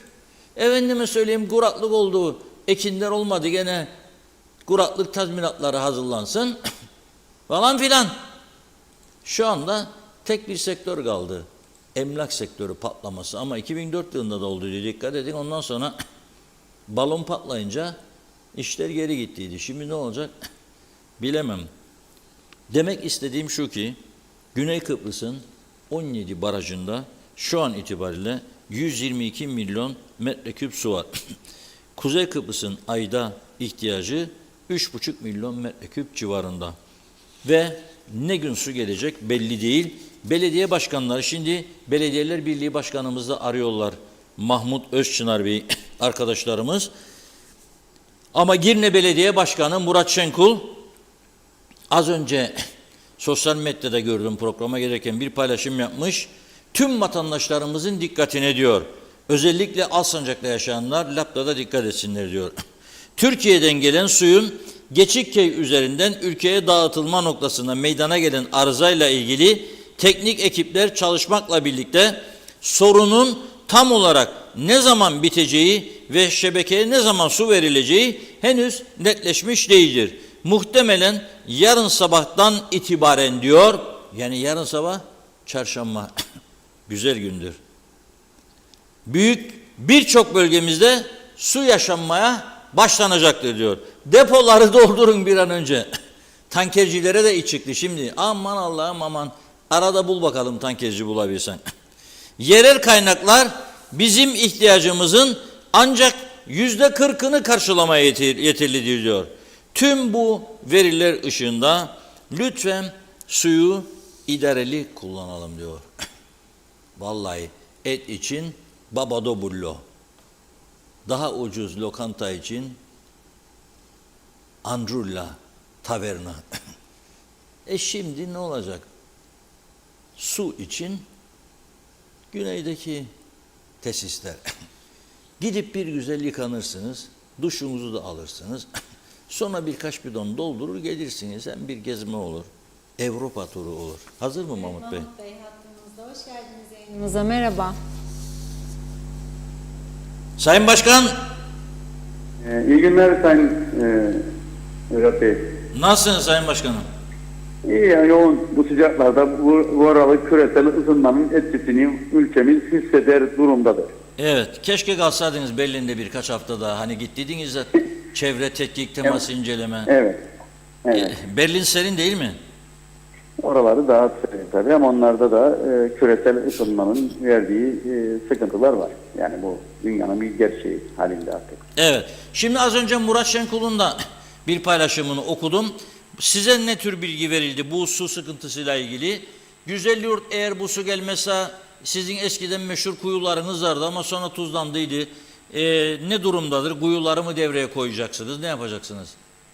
Şimdi Reşat Bey, öncelikle tabii ki anavatandan gelen suyun doğru yönetilmesi, doğru kullanılması ve tasarruflu yönetilmesi zorunda olduğumuzu, bir gerçeğiyle karşı karşıya olduğumuzu bilmemiz gerekir.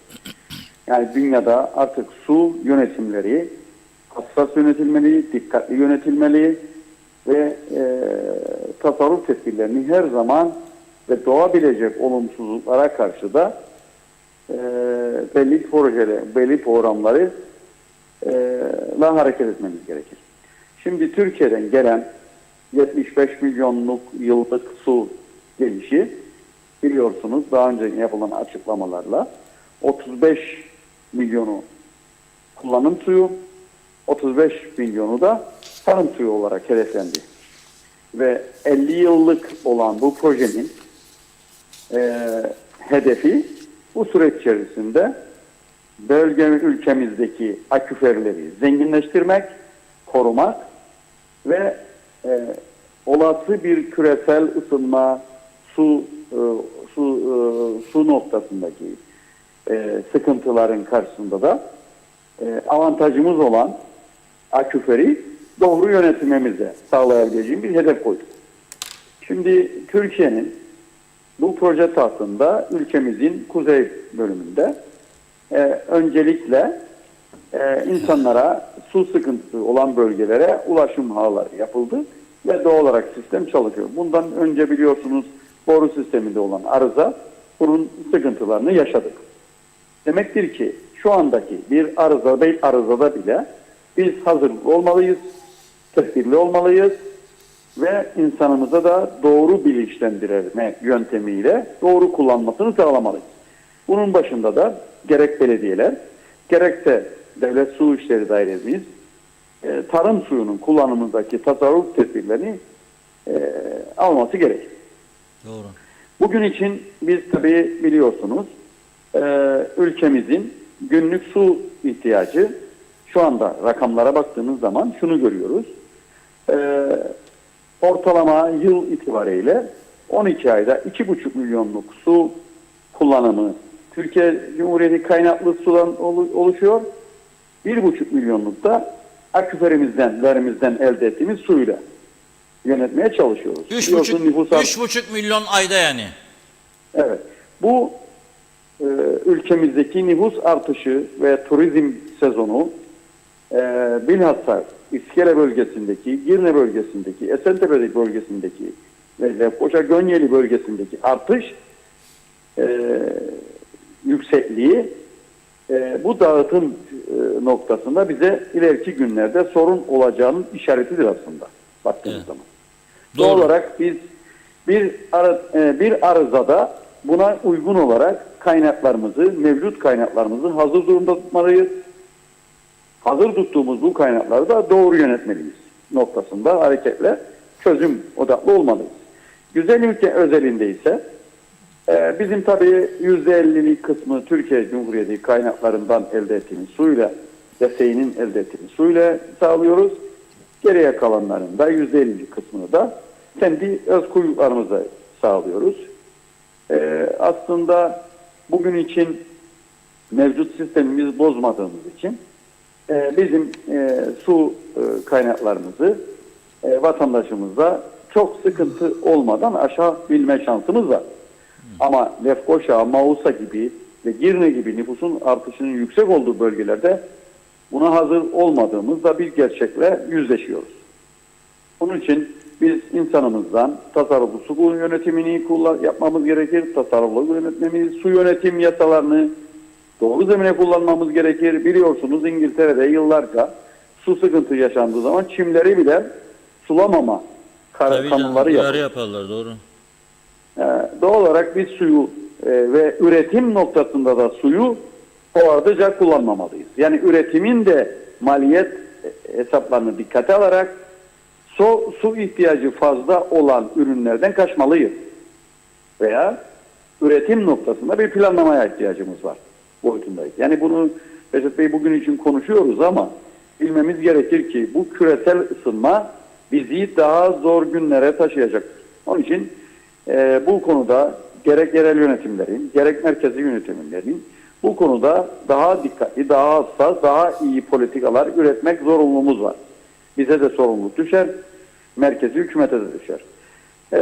Tabii bir de mevcut eski sistemlerimizi ne yapmamız gerekir? Hazır durumda tutarken bakım ve idamelerini de doğru yapmamız gerekir.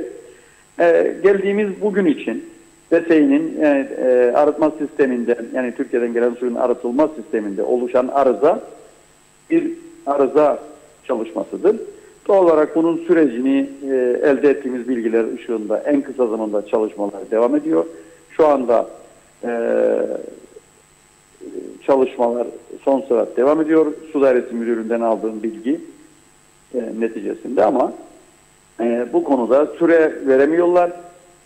Bunun süresinin en kısa zamanda çözüm odaklı olması için çalışmalarına devam ettiği bilgisi var. Ama yine söylüyorum, sadece onların çalışmasından öte bizlerin de tedbirlerimizi insanımıza, duyurularımızla tasarruflu kullanmamızı, bu daha sıcakların daha yeni başladığı bir dönemde olması, bundan sonra daha da kötü günler bizi bekler hedefiyle çalışmalarımıza devam etmemiz gerekir ve tedbirlerimizi ona göre ele almamız gerekir inancındayım. Peki bu Güzelyurt'taki kuyular tuzlanmıştı. Denizden çekiyoruz diye açıklama yapmıştınız birkaç yıl önce. Şimdi bu Şimdi Anamur eskiden, suyuyla evet. birlikte düzeldi mi bu kuyular yoksa gene aynı durumda mı?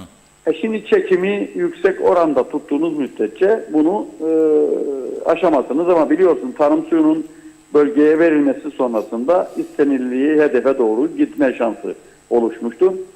Ama biliyorsunuz bu arıtmadaki bu arıza sulama suyunu da şu anda etkilemiş durumdadır.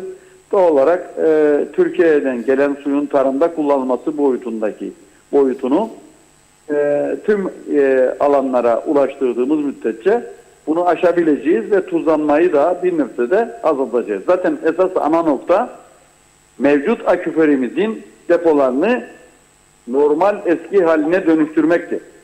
Eğer biz ona dönüştürmediği müddetçe bu sıkıntıları günlük aşamayız ve gelecek nesillere iyi bir miras bakamayız. Evet. Bu Geçikköy'deki pompa bizim kendi imkanlarımızla yani bizim kendi teknisyenlerimizle çözülebilecek bir sorun değil öyle anlıyorum ben yani. Hayır şu anda zaten bunların daha önceden elde edilen bilgide daha önceden tedbirler alınmış. Yani daha önceden bu arızanın tespiti yapılmıştı. Doğal olarak bu arızanın giderilmesi için belli bir sürenin su verilmemesi gerekir ki bunun çalışması yapılıyor. Müteakip o noktaya geldikten sonra yedek parçaları da muhakkak hazır haldedir. Doğal olarak onun yerine getirilmesi de en erken zamanda gerçekleşir inancındayım. Evet. Sizin Güzelyurt bölgesinde şu an itibariyle bir sorunumuz yok ama ne kadar şu an bugün için bunun yok. ne kadar Bugün diyelim için ki 2 gün daha uzadığını düşünelim. Bunun ne olur sonuç? 2 gün daha uzaması demek Lefkoşa, Gönyeli, Mausa gibi bölgelerde büyük sıkıntılar ve İskele'de ve Girne'de büyük sıkıntılara vesile olur ki açık vermemiz halinde insanların depolarında boşalması demek daha fazla talebin artmasına vesile olur ki bu da bizi sıkıntıya taşır. Evet, çok teşekkür ediyoruz Sayın Mahmut Özçınar. Ben teşekkür ediyorum ve iyi yayınlar diliyorum. Evet, şimdi evde 4 tane çocuk var. Öyle der Sayın Cumhurbaşkanımız ya da Türkiye'de 3 çocuk en az derdi. Geçenlerde tekrarladı bu görüşü dinledim. 3 çocuk, biz bir tane fazladan koyuyorum 4. 2 de karı koca 6. 6 çocuk varsa evde sen eğer 2 tane ekmekle idare edemezsin bu iş yani. Ekmek dediğim o hafif olan buton ekmekten bahsediyorum. 2 ekmek bir sabah kahvaltısına biter zaten. Eğer yiyişiyse da çocuklar falan. Nüfusa göre ekmek almak zorundasın. Nüfusa göre de suyunun olması lazım ve elektrik üretimin olması. Ya yapın da Allah verir bize falan filan. Gelsin 200 bin öğrenci daha. Verelim diplomaları sahtesine, maddesine, bakma beyazına, siyahına, kırmızısına. Yapalım 200-300 tane da tesis Kıbrıs'a. Turizm patlaması yapalım. Neyle? Uçak yok, gemi yok. Neyle turizm patlaması yapacaksın? Ama be kardeşim. Neyle? Mevcutları idare edin. Mevcutlar can çekişiyor.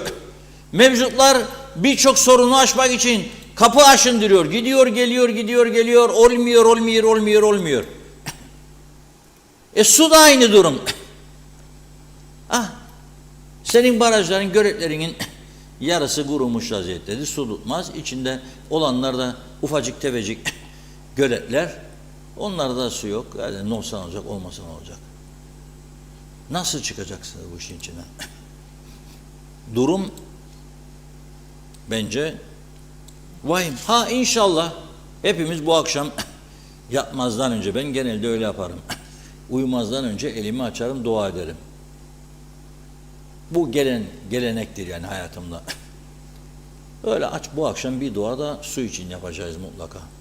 Elektrik için zaten devamlı yapıyorum. Allah'ım elektriklerimiz kesilmesin, yayınlarımız durmasın, klimalarımız durmasın, sonra ne yaparız falan derim. Şimdi bu akşam da hep birlikte bir su duasını yapalım. Çünkü ne zaman yedek lastiği olmayan arabayla sen Lefkoşa'dan Karpaz'a çıkacaksın gidesin. Allah yardım eder canım, Allah. Patlayabilirdi ama.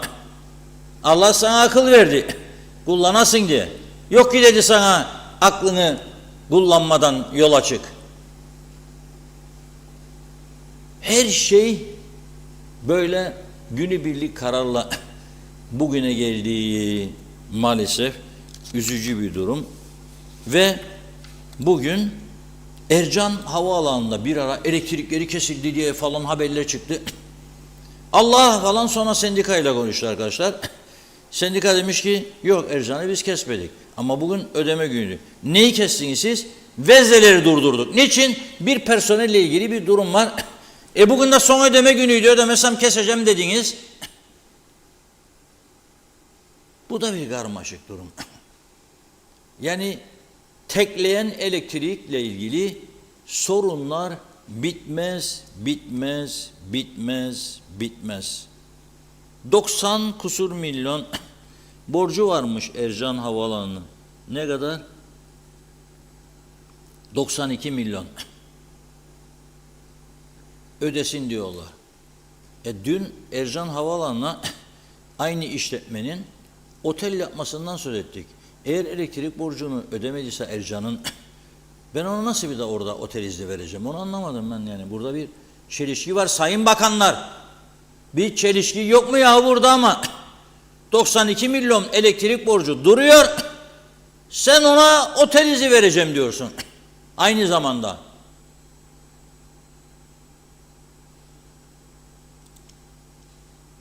Bir de geriye dönük para da verdiniz. Nedir bu? Anlaşılır gibi değil yani. Kapalı kapılar ardında Washington derdiler. Kapalı kapılar ardında Ercan. Bir oyunlar dönüyor bir yerlerde. Ne olduğunu anlamak mümkün değildir gerçekten. Vallahi şaşıyorum. Ve bugün Yüce Meclis Dünya Çevre Günü tartışmış. Ama ben önce biraz mesajlara gideyim. Funda Hanım böyle bakmıyor, böyle duruyor ama ben anlıyorum bakma gibi olduğunu.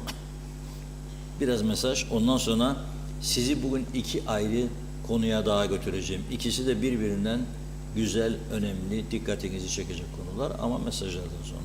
Evet, hızlıca kaldığımız yerden devam edelim. Zeliha Daman iyi yayınlar diliyor. Mahan Davulcu, Şahin Özdil, Menteş Çağla'da, Numan Boğaç, Zarif İnce, Şenol Tatlıcıoğlu da iyi yayınlar, selamlar demiş. Mehmet Uluçaylı, Long Beach'te şu an mahallelerde evleri tek tek gezen siyahi şahıs temizlik yapmak için iş arıyor.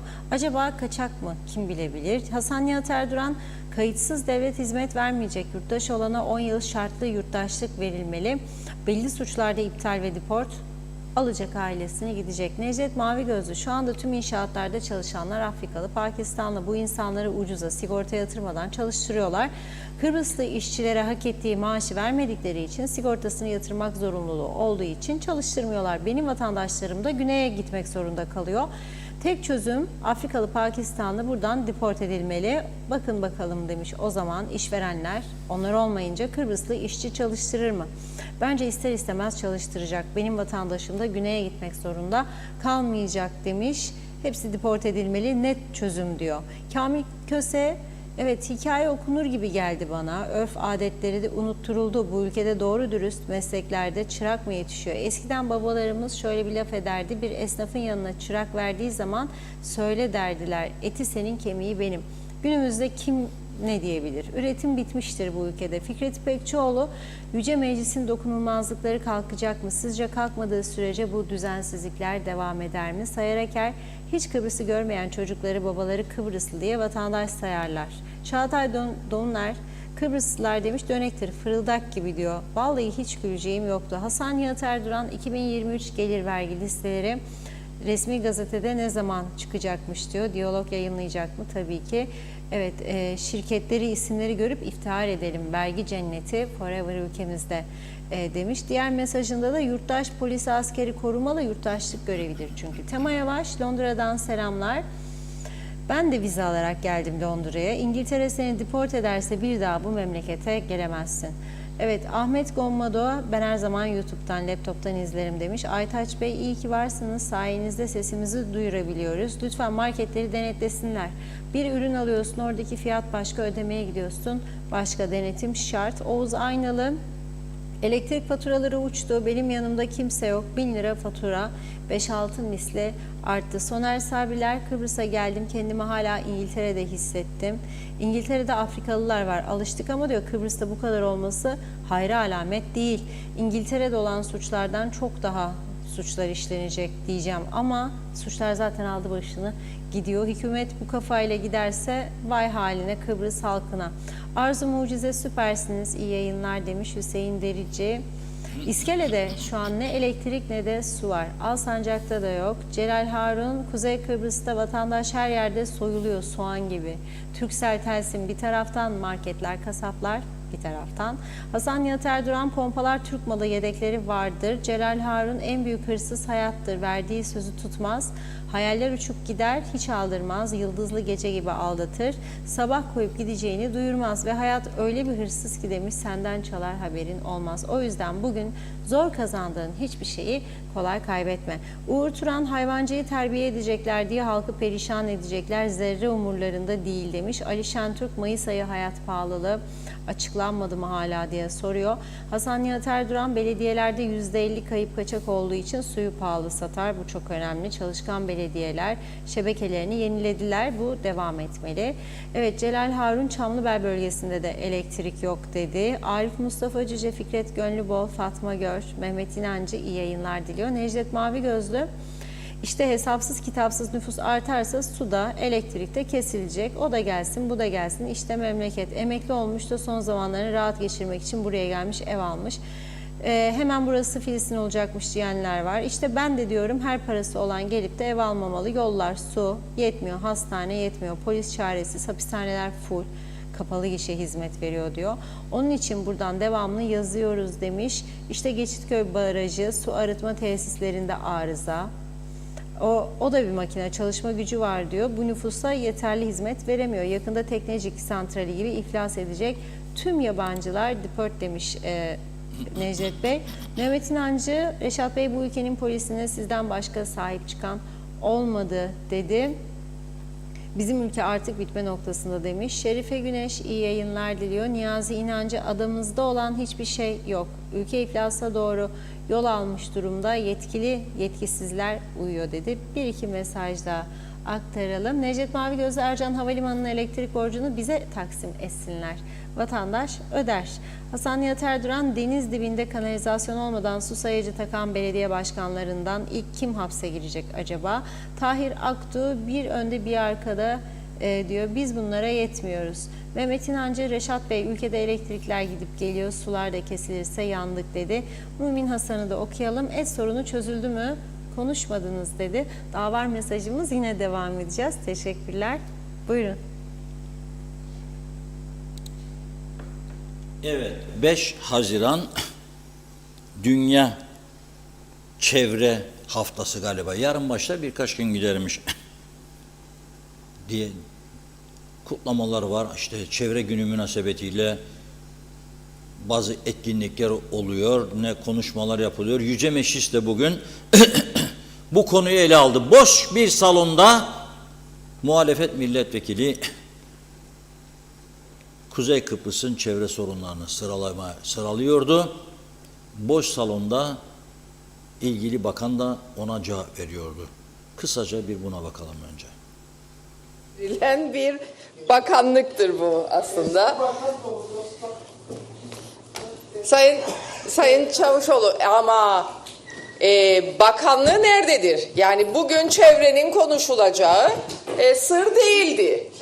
Şu anda geldi. Beklenen de bir şeydi. Sayın Bakan soldan zuhur etti. Dolayısıyla çevre kutlamaları bittiyse Fikri Bey'i koltuğuna alalım. Gerçekten çevre konusu çok önemli. Biz de biliyorsunuz Kuzey Kıbrıs Türk Cumhuriyeti Başbakan Yardımcılığı, Turizm, Kültür, Gençlik ve Çevre Bakanlığı. Fikri Bey'in tuttuğu bakanlığın ucuna iliştirilmiş, en sona takılmış ve ucuna tutturulmuş bir durumda çevre. 2012 yılında bir çevre yasamız var. Bizim de çok emeğimiz var bu yasada. Gerçekten çok önemli bir yasaydı. Elbette bunun tüzükleriyle ve bütün kurallarıyla uygulanıyor olması da hepimizin arzusudur. Bu konuda eksiklikler olduğunu biliyoruz ve bunları hatırlatmak görevimizdir. Çevre koruma dairemiz vardır. Çok önemli görevleri olan ve bu yasa tahtında da çalışan.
Evet, Sıla İncilli Hanım konuşuyordu.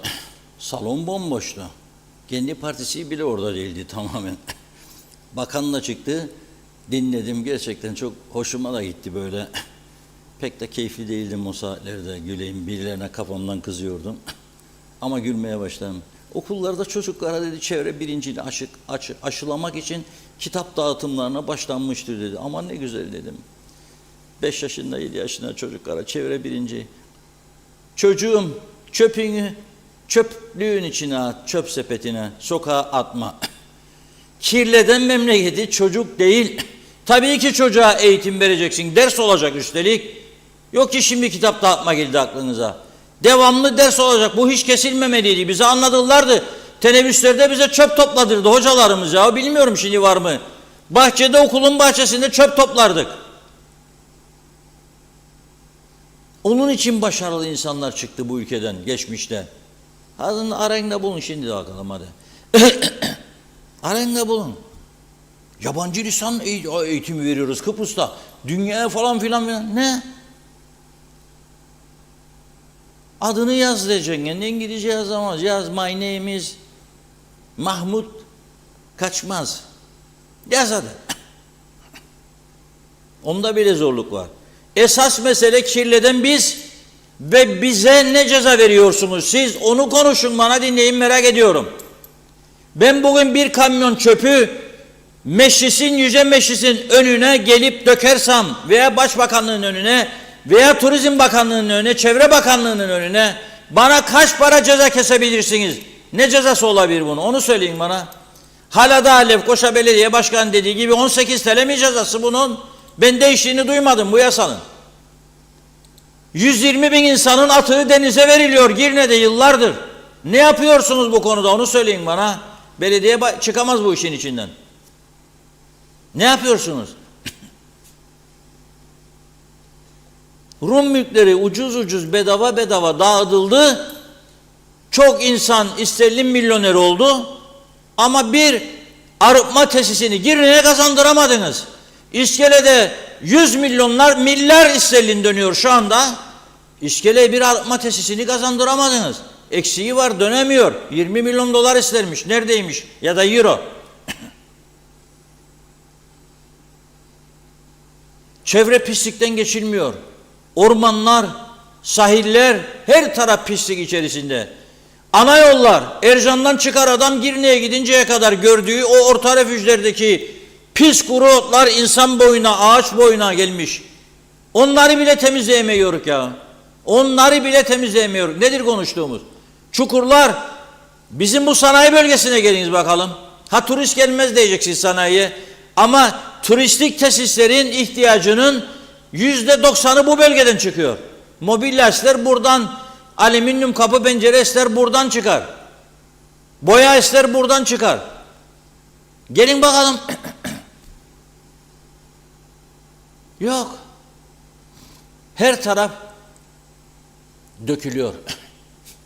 Pislik içerisinde. Ve çevre günü mecliste konuşuyorlar. O söylüyor, o işte öyle de teşekkür ediyorlar birbirine. Beni diyor çok mutlu ettiniz diyor bu konuyu gündeme getirdiğiniz için. Buyurun verelim falan filan. Yok ya. Bana deseler ki 24 saatliğine Kuzey Kıbrıs'ın yönetimini sana veririz. O anda ey halk, bir hafta 2 hafta elektriksiz bırakacağım seni belki ama kapatıyorum elektrik kurumunu. Kapatıyorum posta dairesini. Kapatıyorum karayollarını. Kapatıyorum telecommunication. 3. GSM'i getiriyorum. 24 saat. Ve sokağa çöp dökenler, hurda çıkmış arabasını kaldırıp mezarlığa götürmeyenlere ilgili cezaları açıklarım. Kanalizasyona bağlanmayanlarla ilgili cezaları açıklarım. 1 yıllık maaşını bağlarım oraya. Bak nasıl tıpış tıpış. Adam diyor bizim bankada diyor 10 milyon Turkish lira kadar para var diyor. Çocuk torunlarım orada. Ama kanalizasyonu bağlamadım. Evden oraya kadar ne para harcayacağım?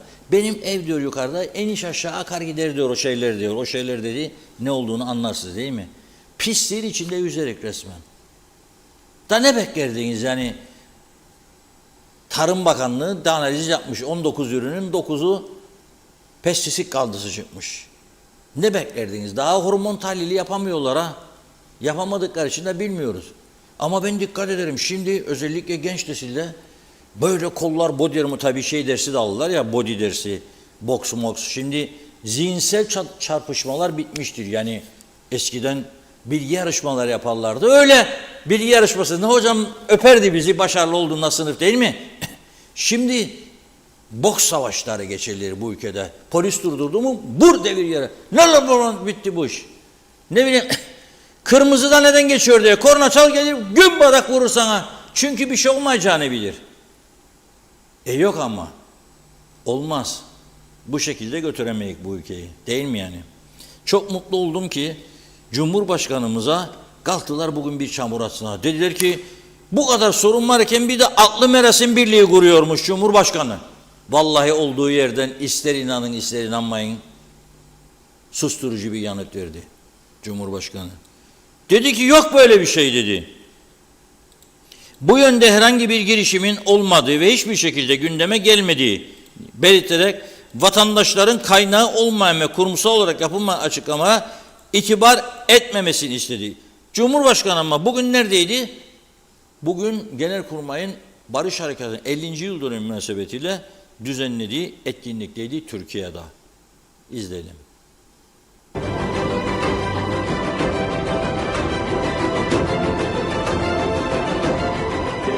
Cumhurbaşkanı Sayın Tatar'ın ifade ettikleri Kuzey Kıbrıs Türk Cumhuriyeti Doğu Akdeniz'de bağımsız bir Türk devletidir. Sözleri de zat hallerinin engin vizyonunu ve adadaki gerçekliği en açık şekilde ortaya koymaktadır. Ben Kuzey Kıbrıs Türk Cumhuriyeti'ni ve Kıbrıs'a bir anlaşma olsa mutlak surette Kuzey Kıbrıs Türk Cumhuriyeti bu anlaşmanın bir parçası olması gerektiğini altını çizerek tekrar bu önemli toplantıda belirtmek istiyorum. Bu hem Kıbrıs Türk'ünün geleceği bakımından bizlerin o...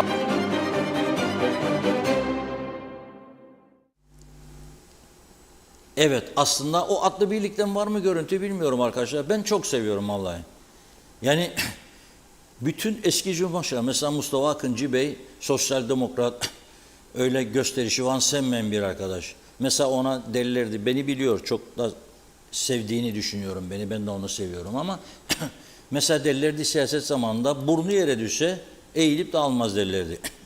Ama o da gittiğinde Cumhurbaşkanı olduktan sonra Ankara'ya da atlı süvarilerle karşılaştığı gün duyduğu heyecanı hiç unutamam. İzlemiştim canlı yayında. Yani insan öyledir. Yani onura edildiği zaman duygulanır.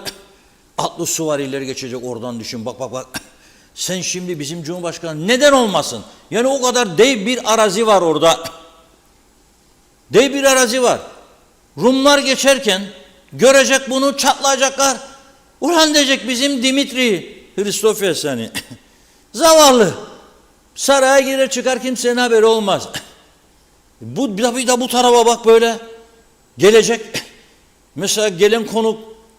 Vallahi ben gidersem bak Cumhurbaşkanı sarayına gittiğimde Ersin Tatar Bey'den isteyeceğim. Beni böyle bir suvari birliği karşılasın ve ondan sonra diyeyim ki helal olsun, helal olsun.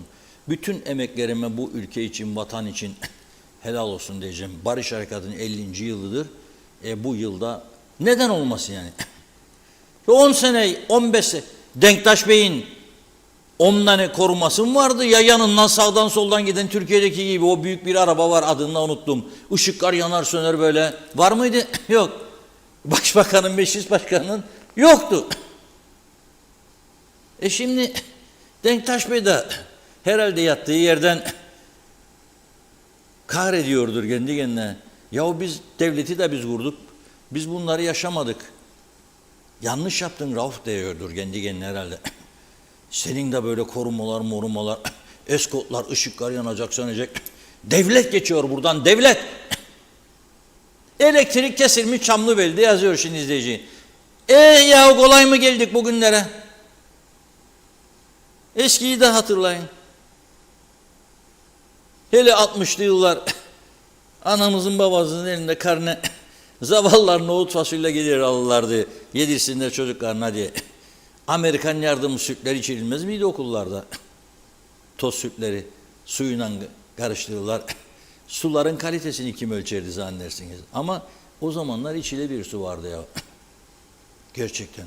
Değirmenlik oradan beş parmaklardan akan içilebilir sular, şelale gibi. Lapta Başpınar'dan. Hepsini kuruttuk. Bizim özelliğimizdir bu. Tamamen kuruyunca işte şimdi su mu meselesi de inşallah büyümez. Çünkü bunu onları bir bakarsınız deniz altındaki boruda bir şey olabilir. Elektrik de öğrendim bugün. O 2 jeneratör bozukmuş. Şu biri galiba onarılıyormuş. Biri de ama Anavatan demiş 2 tane daha yollarım size demiş. O da öyle bir şey değil. Zaten Çatalköy, Esenyalı, Esentepe çoğu orada artık kanserle yüzleşmiş durumdadır. Yeni gelecek nesiller için o zaman doğal gaz düşünülebilir. Evet bugünlük bu kadar. Yarın inşallah maşallah bu su arızası giderilir. Elektrik kesintileri sona erer ve güzel güzel konulara konuşuruz inşallah maşallah burada. İnşallah. Çok teşekkür ediyoruz ve programımızı burada noktalıyoruz sevgili izleyenler. Yarın yine aynı saatte görüşmek üzere. İyi akşamlar.